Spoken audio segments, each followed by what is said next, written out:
Hallo, herzlich willkommen zum 5. Teil der Videodokumentation von unserem Tiny House Bau. Wir sind jetzt in der Mitte vom 8. Bautag und können schon fast was feiern. Wir sind fast mit dem Boden fertig. Es fehlen jetzt noch 4 Reihen und jetzt kurz vom Ende wollen wir euch mal noch ein bisschen zeigen, wie wir da vorgehen, wenn wir den Boden verlegen, die Bodendielen.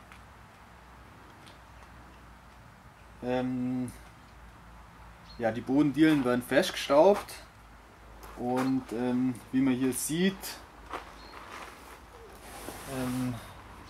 sollen die Stauben immer möglichst in einer Reihe sein, weil die unten auf dem Balken festgestaubt werden, der nur 6 cm breit ist. Und an den Stellen, wo sich dann 2 Dielen treffen, sollten sich die Bretter natürlich möglichst in der Mitte treffen. Jetzt sieht man hier unter der Folie noch die Linie, die die Mitte anzeigt.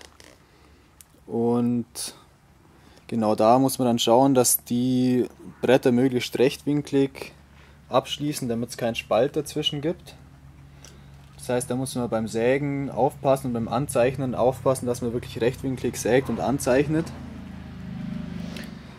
Genau, und damit die Stauben möglichst immer in einer Linie sind, damit es einfach optisch schöner aussieht, haben wir uns eine kleine Schablone gebastelt, wie man hier sieht. Das ist immer die Höhe von einem Brett hier und die Breite von dem Balken 6 cm und die Stauben sind dann immer genau in der Mitte und auf einer vorgegebenen Höhe. Das kann man dann hier anlegen, so dass es genau in der Mitte liegt und dann mit einem Bleistift einfach rein und anzeichnen. Dann weiß man, wo die Staube hin muss und dann kann man danach entweder vorbohren oder direkt die Staube reinsetzen. An den Enden von den Brettern hier, wenn die Stauben so kurz vom Ende von den Brettern sind, da lohnt es sich vorzubohren, einfach mit so einem dünnen Bohrer, der ein bisschen dünner ist als die Stauben selber. Dann reißt das Holz am Ende nicht.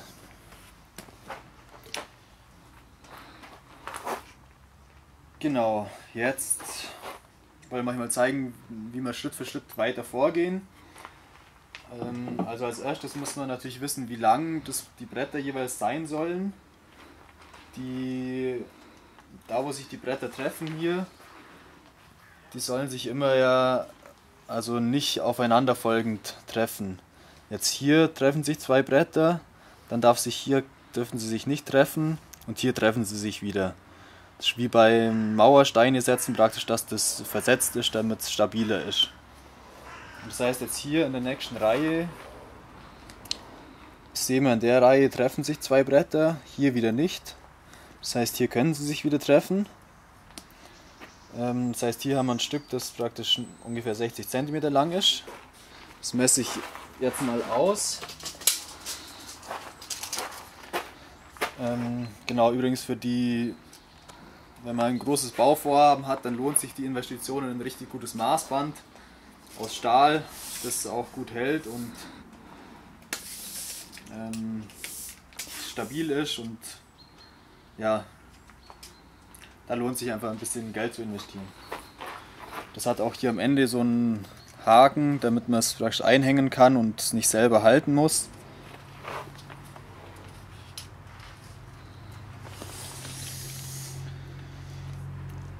Genau, da hilft uns die Linie, die wir vorher auf dem Balken anzeichnet haben, jetzt auch wieder, weil wir dann direkt die Mitte ablesen können. Das sind jetzt hier ziemlich genau 59 cm. Genau, jetzt haben wir hier schon vorher ein Brett rausgesucht, bei dem wir das 60 cm Brett machen können. Jetzt haben wir festgestellt, dass das Rauschbund-Profilholz, dass die Bretter zum Teil ziemlich verbogen sind und dass aber zwischendurch schon gerade Abschnitte sind. Und jetzt haben wir hier so eine Maurer Alulatte genommen, eine lange Wasserwaage ist das, die ganz gerade ist, mit der kann man praktisch kontrollieren, ob die Bretter gerade sind. Da sieht man jetzt am Anfang ist es noch ziemlich gerade. Ab dann wird der Spalt immer größer und das Brett biegt sich praktisch. Genau, Deswegen nehmen wir praktisch nur den vordersten Teil, wo mal 60 cm gerade sind auf jeden Fall. Genau. Da kann man dann am Anfang mit so einem Stahl-Eisenwinkel, ist auch sehr wichtig für die rechten Winkel, kontrollieren, ob der Winkel rechtwinklig ist. Also hier an der Seite anlegen und dann oben schauen. Bei dem schaut es jetzt ziemlich gut aus. Nicht ganz optimal, aber relativ gut. Wobei es in dem Fall auch nicht so wichtig ist, weil dieses Brett dann auch tatsächlich hier hinkommt. Und hier am Ende muss es nicht immer ganz gerade sein. Da kommt dann danach die Wand drauf, das sieht man dann gar nicht mehr. Genau, jetzt zeige ich hier mal die 59 cm an. Da kann man das Maßband wieder hinten einfach festmachen. Das bleibt von selber fest fixiert. Und dann hier einfach nur eine kleine Markierung bei 59 cm. Und dann hilft wieder der Stahlwinkel, um da wirklich eine gerade Linie ziehen zu können und einen 90-Grad-Winkel ziehen zu können. Genau, über die Markierung. Genau, und dann macht man am besten hier noch so ein kleines X oder so hin, dass man auch weiß, dann später mit der Säge, dass man die Seite absägen muss. Also dass alles praktisch ab der Linie hier da bleiben muss, damit man nicht auf der falschen Seite von der Linie aus Versehen sägt. Genau, vom Messen und Anzeichnen war es das mal soweit. Wir gehen jetzt mal sägen. Ja, jetzt sind wir fertig mit Sägen. Das kurze Brett, 59 cm lang. Jetzt zeige ich euch mal, wie wir das verlegen. Und zwar, hier ist die Feder von dem vorigen Brett und das ist die Nut, die Einkerbung. Die müssen wir praktisch ineinander fügen. Das geht jetzt meistens nicht so leicht, weil die Feder ein bisschen nach unten gerichtet ist. Und deswegen muss man das Brett richtig reindrücken. Meistens geht es von Hand nicht ganz und dann ist so ein großer Gummihammer gutes Werkzeug.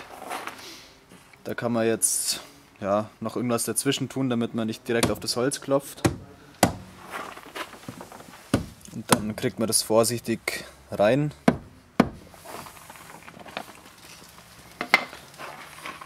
Und die Bretter stehen dann meistens an der vorderen Seite ein bisschen nach oben. Und dann kann man da sich ein bisschen drauflehnen, weil die Schraube zieht es dann auch nach unten.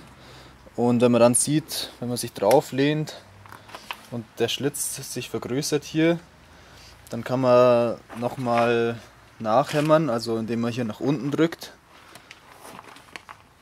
und gleichzeitig hämmert.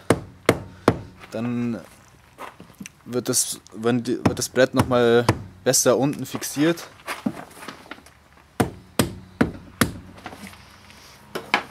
Und jetzt, wenn man sich jetzt drauf lehnt, dann geht es auch nicht mehr, vergrößert sich der Schlitz auch nicht mehr und das Brett ist richtig fest.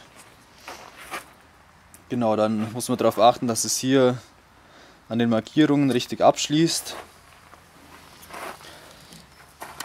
Jetzt an den Stellen, an den Enden von dem Brett jeweils, wo die Schrauben reinkommen, da kommen die Schrauben relativ eng an das Ende vom Brett. Da ist es gut, wenn man vorbohrt. Das zeige ich jetzt gerade mal. Hier ist unser Markierungswerkzeug.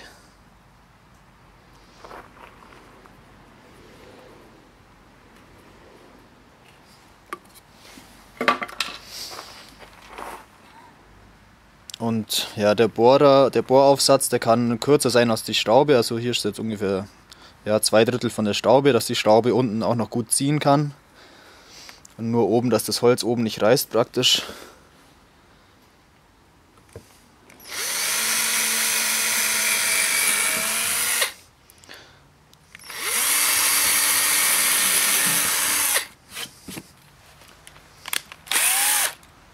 Und dann hat man noch so einen Aufsatz, mit dem kann man oben eine Fräsung machen, damit der Kopf von der Schraube, der auch so eine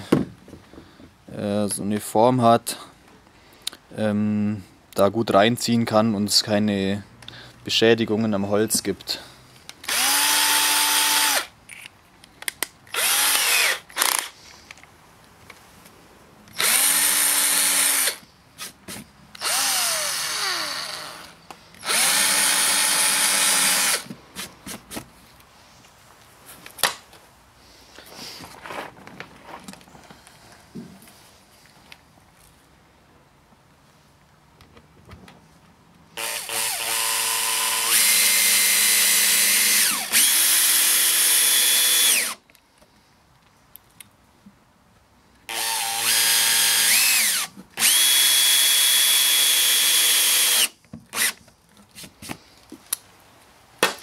Ja, und je nachdem, was man mit dem Holz später noch machen will, kann man die Schrauben entweder ein bisschen unter die Oberfläche drehen oder so, dass sie gerade abschließen. Wenn man zum Beispiel später den Holzboden mal noch abschleifen will, dann ist es gut, wenn die Schrauben ein bisschen unter der Oberfläche sind, dass man mit dem Schleifpapier nicht an die Schrauben kommt. Das ist nicht gut, wenn man mit dem Schleifpapier halt Metall berührt. Ja, genau, das wäre es eigentlich schon alles. Wir haben jetzt noch, uns fehlt noch eine 2/3 Reihe, da müssen wir die Bretter nochmal längs ein bisschen zusägen. Und dann sind wir endlich mit dem Boden fertig. Und das nächste Video gibt es dann zum Thema Wandaufbau. Da freuen wir uns schon drauf. Ja, bis dann!